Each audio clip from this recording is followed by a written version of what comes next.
చాలా అద్భుతంగా ఉండబోతోందమ్మా. 75% శుభ ఫలితాలున్నాయి. ఆదాయం 14, వ్యయం 11, రాజపూజ్యం 7, అవమానం 2. 2 చాలా బాగున్నాయి. ధనం బాగా ఉంటుంది. అలాగే రాజపూజ్యం శుభప్రదంగా ఉన్న కారణం చేత సమాజంలో కీర్తి ప్రతిష్టలు బాగా ఉంటాయి. కాబట్టి ఈ సంవత్సరము మీనరాశి వారికి బ్రహ్మాండమైనటువంటి యోగాలు గోచరిస్తున్నాయి. మీనరాశి వారికి సంవత్సర ప్రారంభం నుండే ఈ ఏలినాటి శని ఉన్నది కాబట్టి జన్మరాశిలో ఉన్నటువంటి శని ఆరోగ్యాన్ని కాస్త తగ్గిస్తూ ఉంటారు. ఆరోగ్యంపై జాగ్రత్తలు తీసుకోవాలి. ఖర్చులు పెరగకుండా చూసుకోవాలి. దేనికి నిరుత్సాహం చెందవద్దు. ధైర్యంగా ధర్మ మార్గంలో ఆలోచించి ప్రణాళికలను సిద్ధం చేసుకున్నట్లయితే అనుకూల ఫలితాలు సిద్ధిస్తాయి. ఎప్పుడైతే శని జన్మరాశిలో ఉంటాడో ఆ సందర్భంలో తప్పనిసరిగా శని ధ్యానం చేసుకోవాలి. ఇది ఏలినాటి శనిలో కీలకమైనటువంటి కాలం, జన్మశని. కాబట్టి ఈ సందర్భంలో బాగా అశ్రద్ధ, నిర్లక్ష్యం, అజాగ్రత్త ఈ 3 లేకుండా శ్రద్ధ, లక్ష్యం, జాగ్రత్త వీటితోటి వెళ్ళాలి. ధైర్యంగా ధర్మ మార్గంలో ఆలోచించి ప్రణాళికలను సిద్ధం చేయాలి. మానసిక శక్తి కార్యసిద్ధినిస్తుంది. రాహువు ద్వాదశ స్థానంలో సంచారం చేస్తూ ఉండడం వల్ల కొద్దిగా అలసటగా ఉంటుంది. అలాగే నిద్రలేమి, దూర ప్రయాణాలు ఇవన్నీ చేయాల్సి వస్తుంది.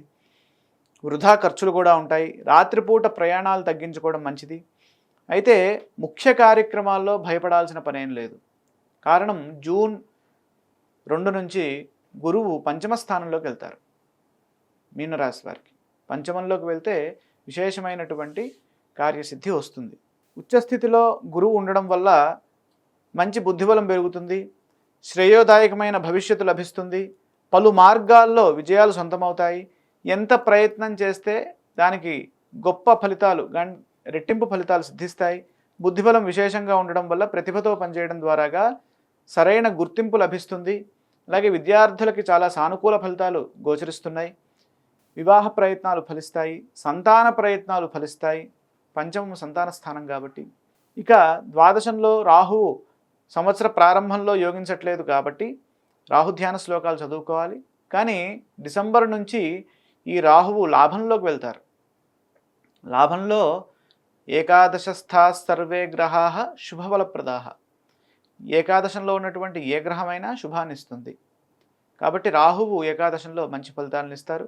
సంవత్సర ప్రారంభంలో కేతువు యోగిస్తున్నారు. అంటే ఛాయాగ్రహాల్లో ఏదో ఒక గ్రహము వీరిని రక్షిస్తుంది. కాబట్టే 70% శుభ ఫలితాలు ఉన్నాయి. కాబట్టి సంవత్సర ప్రారంభంలో కేతువు యోగిస్తున్నారు. సంవత్సర ఆంతంలో ఇక్కడ పంచమంలోకి వస్తారు కేతువు.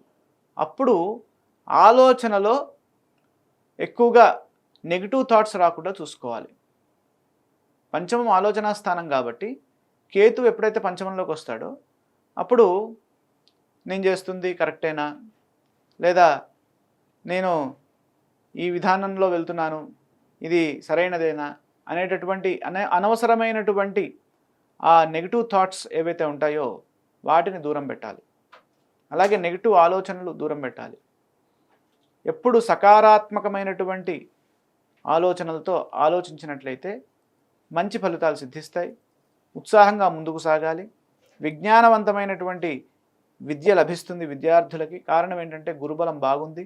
సంస్కారవంతమైనటువంటి జీవనాన్ని కొనసాగిస్తారు. ఈ సమయంలో చేసేటటువంటి ఆ పెట్టుబడులు విశేషమైన లాభాన్ని ఇస్తాయి. కారణం ఏంటంటే పంచమంలో ఉన్నటువంటి గురువు చాలా గొప్ప దైవబలాన్ని ఇస్తున్నారు.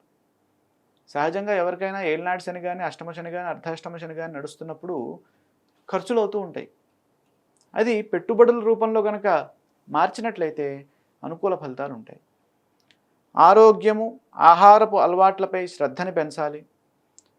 6వ రాశిలో ఉన్నటువంటి కేతువు శత్రువులపై విజయాన్ని ఇచ్చే విధంగా ఫలితాలను ఇస్తున్నారు. శుభప్రదమైన ఫలితాలు కేతువు ప్రసాదిస్తాడు డిసెంబర్ 6 వరకు. ఆ తరువాత కేతువు పంచమంలోకి వస్తారు. పంచమ కేతువు యోగించడు కాబట్టి కేతు ధ్యాన శ్లోకం చదువుకోవాలి. విష్ణు ఆలయ సందర్శనంతో పాటు గురువు సంవత్సర ప్రారంభంలో యోగించట్లేదు కాబట్టి గురుధ్యాన శ్లోకం చదువుకోవాలి. అలాగే ఇక్కడ సంవత్సరాంతంలో కేతువు యోగించట్లేదు కాబట్టి గణపతి ఆరాధన, సంవత్సర ప్రారంభంలో శని రాహువులు యోగించట్లేదు కాబట్టి శని రాహు ధ్యాన శ్లోకాలు కూడా చదువుకోవడం మంచిది. ఏలినాటి శని ఉన్నప్పుడు తప్పనిసరిగా ఈశ్వరారాధన కూడా మేలు చేస్తుంది. పరాభవనామ సంవత్సరంలో అనేక రకాలుగా అన్ని రాసుల వారికి గురుబలం చాలా అద్భుతంగా యోగిస్తోంది. గురువు 3 రాసుల్లో సంచారం చేస్తూ ఉండడం వల్ల ప్రతి ఒక్క రాశికి గురుబలం రావడం చాలా అరుదుగా మనకు కనిపిస్తూ ఉంటుంది. అది ఈ సంవత్సరం ఏర్పడుతోంది. కాబట్టి దైవ బలాన్ని పరిపూర్ణంగా పొందేటటువంటి సంవత్సరంగా ఈ పరాభవనామ సంవత్సరం మనకి కనిపిస్తోంది. ఈ కాలాన్ని ప్రతి ఒక్కరూ సద్వినియోగం చేసుకుంటూ వారి వారి జీవితాల్లో ఉన్నత స్థానాలకై చేసేటటువంటి ప్రయత్నాలన్నీ ఫలించాలి, ఫలిస్తాయి అని ఆశీర్వచనం చేస్తూ స్వస్తి.